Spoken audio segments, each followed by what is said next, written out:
Hello, it's me, it's Recky. Thank you so much for coming back for another reaction. Amongst the previous videos, you guys suggested me reacting to super carriers, and I was, as always, super interested in actually getting a bit more educated. And it's not limited to U.S. armed forces, anything like that, but I really enjoy watching it and reacting to it because I think it's that kind of cool thing to actually go around as a Swede knowing stuff about U.S. aircraft carriers and weaponry and armor and whatever. I really enjoy that. Uh, the problem is that the link you guys in the suggestion is completely gone. I cannot find it. So I went on to YouTube and I tried to find something that was equally to what you guys were talking about. And I found one. It's 6 months old, and that makes me happy because normally when I do reactions, everyone is saying, hey, Recky, you know that video is like 9 years old now, and we got this now, and we got that now. So you're like obsolete as hell. I really hope this video is as accurate as the aircraft carrier. If I look at the thumbnail, it looks like it's like an alien vessel. If you want to check it out, of course, the link for this video is in the description as well as for the channel, and that's Daily Aviation. I'm going to be probably blown away. I'm looking forward for it. Before we watch it, I want you to smack the like and, of course, hit that subscribe. That's very important that you help me out with that. Before, again, we thank the awesome people of Recky J, and this is the people that supports me through Patreon and the channel membership. And we're going to start thanking the channel members. Thank you so much. It means everything. And we have the Patreons. Might be the best list in the world. Thank you. And we have the Supreme Tier Donators. They get a shout out. David Bangtson and buddasquirrel. Now, let's watch the video.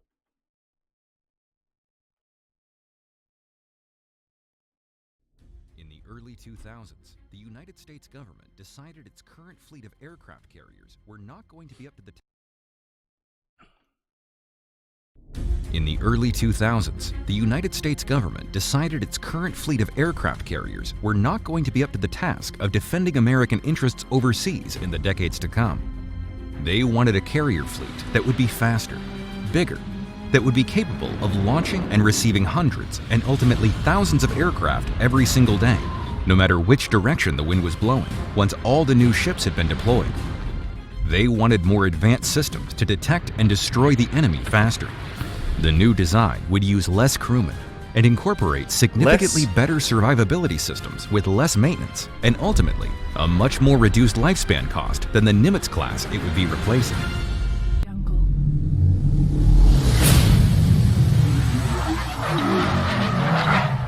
16 years after cutting the first steel plate for the new vessel, the U.S. Navy now has at its command the most powerful, most deadly, and most expensive aircraft carrier ever to set sail, the USS Gerald R. Ford. But with cost and time overruns galore, meaning the Ford still has not yet been officially deployed, could this new ship have a similar impact and legacy on the Navy as its namesake had on the country as a whole? When Gerald Rudolph Ford took over the presidency of the United States from the disgraced Richard Nixon, he did so in the middle of the most troubling times for the country since the end of the Second World War. Then as now, tensions with Russia were strained to say the least, and the new incumbent of the Oval Office was tasked with finding a way to cool the tensions with Moscow, as well as healing America from yet another war that had taken place a long way from home and cost far too many American servicemen and women's lives. The latest U.S. administration will be hoping things are different this time around. So far, it's not looking so good. Since the USS Gerald R. Ford joined the Navy's fleet in 2017, it still has not been deployed 4 years later. Wow. Just like the president it's named after, the United States Navy's premier naval vessel offers much. But just as President Ford suffered setback after setback, could this $13 billion floating weapon of mass destruction be dogged with similar problems? I don't think we can. I can actually not comprehend the amount of money. In this new video, we'll take a look at the most efficient and technologically advanced aircraft carrier ever built. We'll go through the new weapon systems, radar setups, aircraft capabilities, and crew demands to give you the inside view on the Navy's biggest new toy. It's nearly 20 years since the U.S. Department of Defense awarded the first contract for the USS Gerald Ford to Northrop Grumman Newport News. This ship was going to have to sail the seas for up to half a century, potentially through to 2060 and beyond. Understanding what technologies would be required then, and having the foresight to design for that in 2003 was never going to be easy. So they're actually talking about foreseeing the future, building a vessel that should last and be something to reckon with for like 60 years. That's amazing. There are 23 new and upgraded technologies added to the Ford compared to the Nimitz class it is designed to replace. That tech is so new, it's only being tested now the Ford has joined the main fleet at sea. New search radar, aircraft recovery systems, and 2 new electromagnetic systems to launch planes and power the munitions elevators have not worked since it was commissioned in 2017. The issues have been so bad, the Ford has had to cancel flights completely for up to 3 days due to the new EMALS system not working. If you didn't know, EMALS stands for Electromagnetic Aircraft Launch System and has been introduced to the new Ford class of carrier to enable the Navy to launch more aircraft faster and safer than they could using the old steam-powered technology. Love that. EMALS. This should mean the Ford can now get planes in the air within 15 minutes, compared to multiple hours that it took previously. Oh, wow. But getting aircraft out of where they need to be is only one reason for the new tech. It also means the Ford can utilize unmanned drones and much heavier planes that could not have been launched using the old steam catapult system. Longevity of the entire system will also be extended, along with improved safety for the crew. As with most things electronic, they tend to require less time to get ready and what the hell was that? Need less maintenance. The EMALS system has been designed to average over 4,000 launches before requiring any maintenance, but it has been struggling to get into three figures. Plane. Wasting time, money, and resources on the EMALS system is bad enough. But unfortunately, the Ford also has problems getting the new AAG, Advanced Arresting Gear System, to work as well. What? Problems with this system alone set the entire USS Gerald Ford program back 2 years due to not being capable of doing what it needed to do. Time-consuming land-based testing has now had to be employed by the Navy and the contractors making the system to try to get it ready for full deployment. Even if the Navy does get both the aforementioned systems online and working, they still have to figure out how to get the new advanced weapons elevators to function. There are 11 elevators in total on the Ford. Again, I don't think I can understand how big this one is. It doesn't matter how you try to explain it. I don't think you can actually understand the greatness of this super carriers. Yet when the carrier left Newport News in Virginia in 2017, only 2 of the total 11 were able to be used. That should have gone up to 6 at the start of 2021, but the ship is still short by 5. Why though? So, why the problems? Oh yeah. Normally, the US Navy will test new systems onshore at ground-based testing sites. They opted not to this time, as they believed they were dealing with well-understood technology that was already in commercial use. The cost and time overruns caused by all the problems and the lack of testing has now gone all the way back to the top of the chain. Okay, so why are they dressed like that? I don't know why. Is that flammable? Is that like a anti-flames? Because it looks ridiculous, but I understand if it's like anti-flammable. I would definitely understand it. Any further defense spending related to offshore vehicles now requires land-based testing to ensure fiascos such as this don't occur in the future. Whilst the delays are embarrassing to say the least, the Navy will, at some point in the not-too-distant future, get it all sorted. There is too much riding on this not to. Once they do, the USS Gerald Ford will indeed be something to behold. Let's take a look at the performance gains the Ford-class carriers will have over the Nimitz they will be replacing. Any aircraft carrier has one key job to do, and it has to do that one job as quickly and efficiently as it can. And that's to get as many planes in the air and back again safely, ready to do it again. The old Nimitz system means that at full pelt, the Navy could get 140 aircraft launched per day.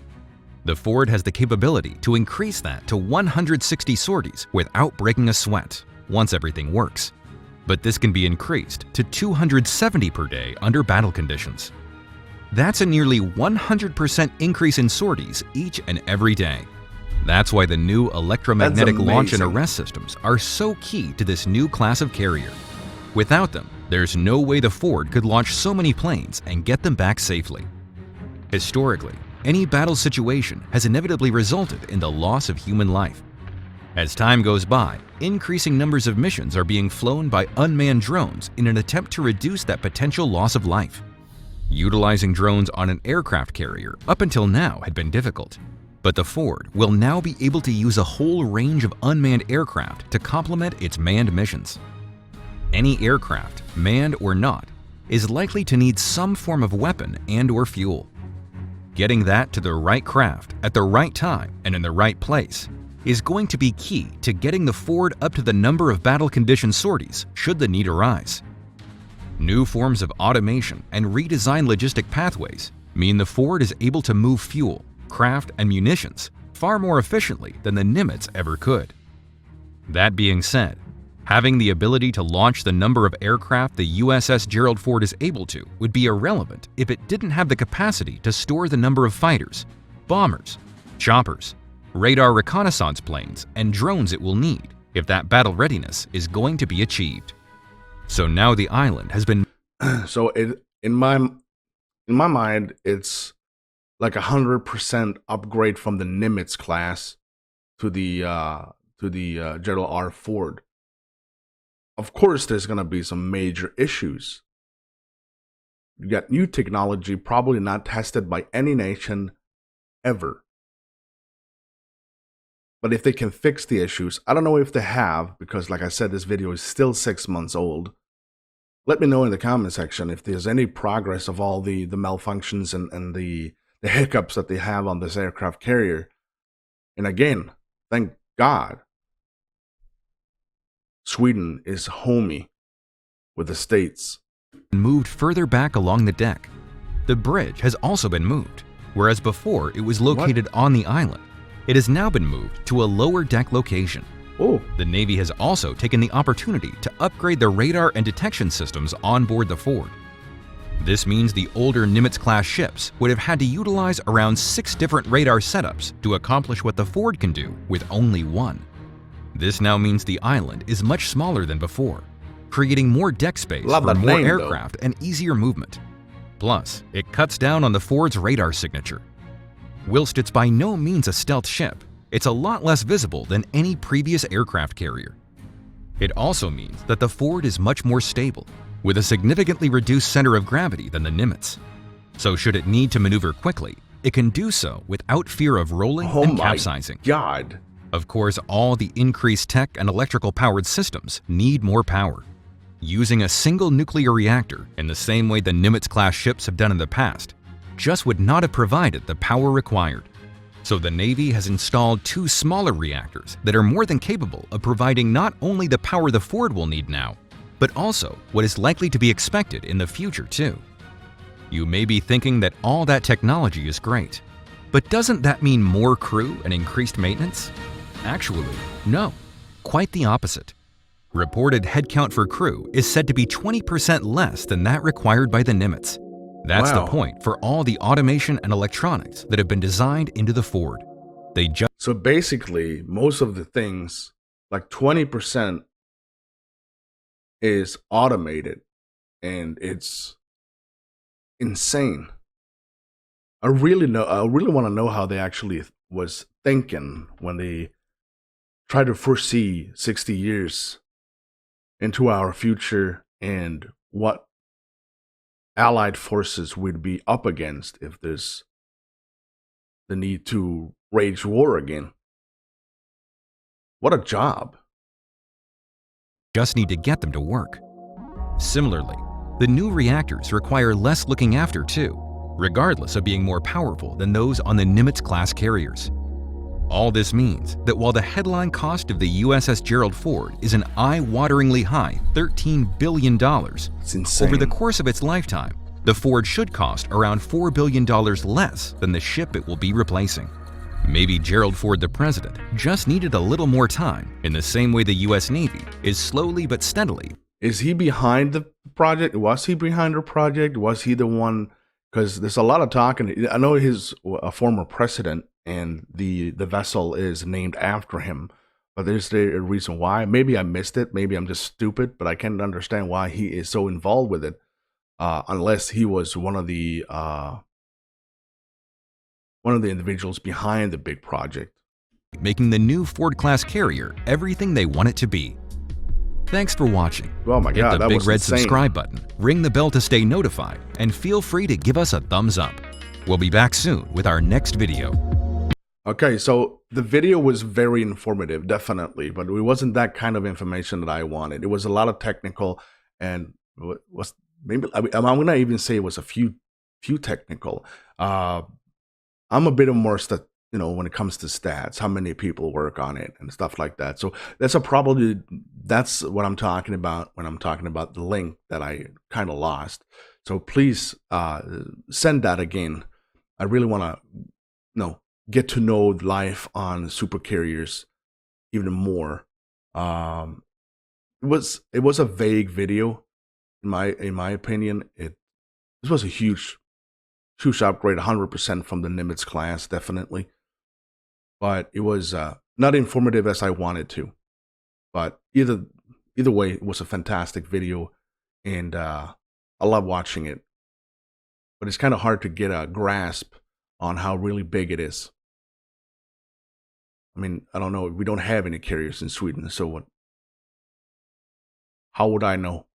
I'm gonna wrap it up. Thank you guys for watching, and smack the like, and of course hit that subscribe. If you want to join the awesome people, do that by clicking join or the Patreon link in the comment section. And there is a link of all links in the description that is all things Recky. Thank you so much for watching, and stay safe.